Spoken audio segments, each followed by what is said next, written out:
આજે આપણે બાફેલ બટેટાનો super tasty એવો નાસ્તો બનાવીશું।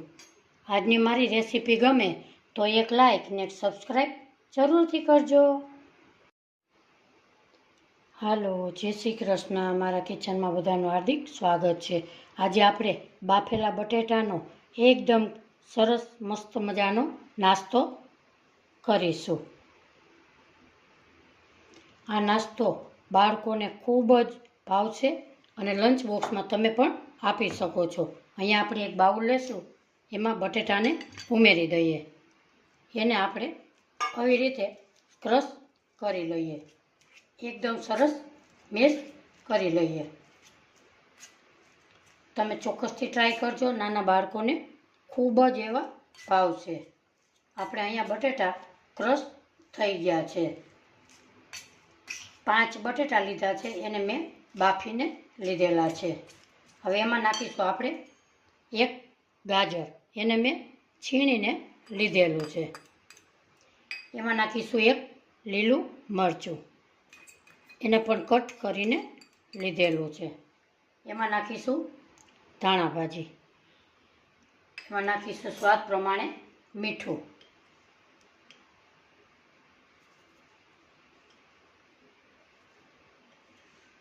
અડધી ચમચી ગરમ મસાલો, અડધી ચમચી શેકેલું જીરું, એને હવે આપણે હાથની મદદથી મિક્સ કરી લઈએ। એકદમ આમ વજન દઈને ચોરવાનું નથી, આવી રીતે અધકચરું એવી આપણે મિક્સ કરી લઈએ। અહીંયા આપણે મિક્સ થઈ ગયું છે, આપણો માવો સરસ એકદમ તૈયાર થઈ ગયો છે। હવે એને આપણે સાઈડમાં રાખીશું, બીજી પ્રોસેસ કરીએ। નાસ્તાને કોટિંગ કરવા માટે 1 કપ આપણે નાનો મેંદાનો લોટ લેશું, એમાં નાખીશું સ્વાદ પ્રમાણે મીઠું, અડધી ચમચી જેટલું, 1 ચમચી ચીલી ફ્લેક્સ, સુધારેલી ધાણા ભાજી, થોડું થોડું પાણી નાખતા જશું અને બેટર આપણે બનાવી લઈએ।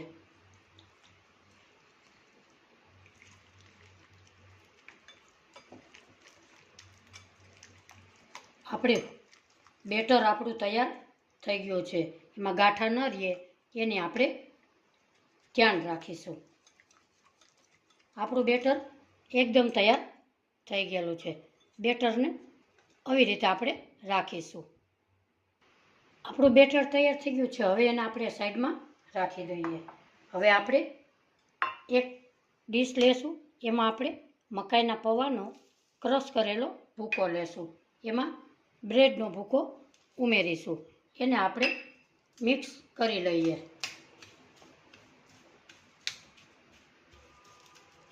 આપણો ભૂકો બને તૈયાર થઈ ગયો છે।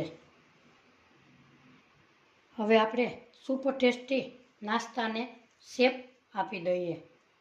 થોડુંક હાથમાં નાસ્તો લેશું, એમાં આવી રીતે આને તમે કોઈ પણ શેપ આપી શકો છો।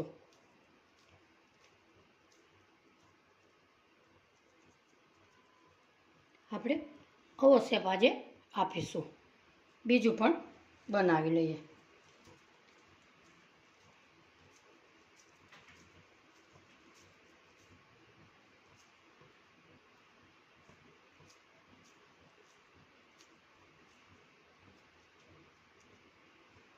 હવે બધા આવી જ રીતે શેપ આપી દઈએ।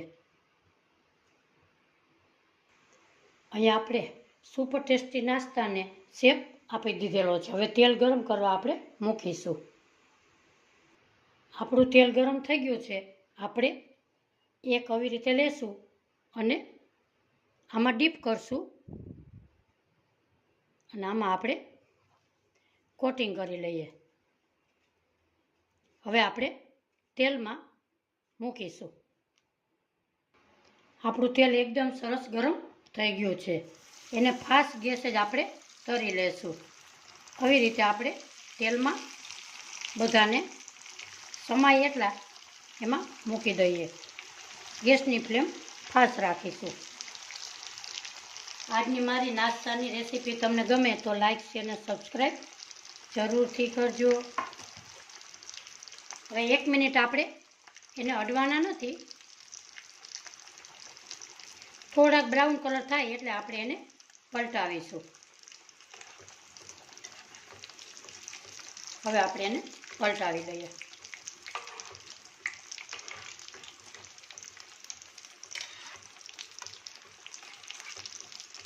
હવે આપણે ગેસની ફ્લેમ થોડીક ફાસે નહીં, થોડીક ધીમી નહીં, એવી રીતે રાખીશું. આપણે જોઈ શકીએ છીએ કે આપણો સુપર ટેસ્ટી નાસ્તો એકદમ સરસ તળાઈ ગયા છે. હવે એને આપણે બહાર કાઢી લઈએ. આવી રીતે એને બહાર કાઢી લઈએ. હવે બીજા પણ આવી રીતે તળી લઈએ. આવી જ રીતે બીજા પણ ઉમેરી દઈએ. સુપર ટેસ્ટી નાસ્તો ખૂબ જ સરસ બને છે. તમે બાળકોને ચોક્કસથી બનાવી દેજો. 2 મિનિટ આપણે આવી જ રીતે રહેવા દેશું. હવે આપણે પલટાવી લઈએ.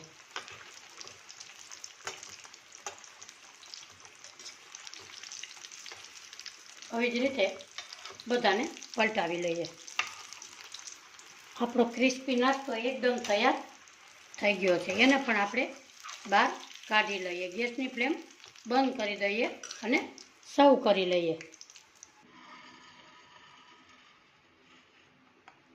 આપણો નાસ્તો ખૂબ જ એવો ક્રિસ્પી બન્યો છે.